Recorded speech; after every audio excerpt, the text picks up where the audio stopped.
పేరును Congress core committee ఖరారు చేసింది. ఈ మేరకు ఇవాల్టి యూపీఏ భేటీలో అన్సారీ పేరును లాంఛనంగా ప్రకటించే అవకాశాలున్నాయి.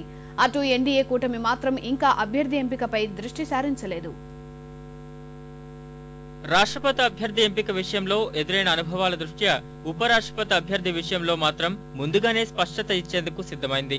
ఈ మేరకు ప్రస్తుత ఉపరాష్ట్రపతి హమీద్ అన్సారీనే రెండోసారి కొనసాగించాలని భావిస్తున్న కాంగ్రెస్ ఈ మేరకు ఆయన పేరును ఇవాల్టి యూపీఏ సమావేశంలో లాంఛనంగా ప్రకటించాలని కాంగ్రెస్ కోర్ కమిటీ నిర్ణయించింది.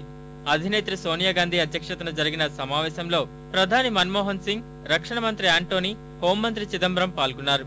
ఈసారి కూడా అన్సారీనే ఉపరాష్ట్రపతిగా కొనసాగించాలనే ఏకాభిప్రాయానికి వచ్చారు. ఇదే విషయాన్ని యూపీఏ మిత్రపక్షాల సమావేశంలో ప్రకటించనున్నారు.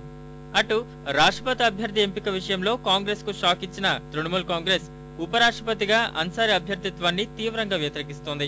సిపిఐ కూడా ఇదే నిర్ణయాన్ని వెల్లడించగా కాంగ్రెసేతర అభ్యర్థికే మద్దతిస్తామని సిపిఎం స్పష్టం చేసింది. జమ్మూ కాశ్మీర్ ముఖ్యమంత్రి ఒమర్ అబ్దుల్లా మాత్రం యూపీఏ అభ్యర్థికే తాము మద్దతిస్తామని స్పష్టం చేశారు. అటు ఎన్డీఏలో మాత్రం ఉపరాష్ట్రపతి అభ్యర్థి విషయంలోనూ అనిశ్చితి కొనసాగుతోంది.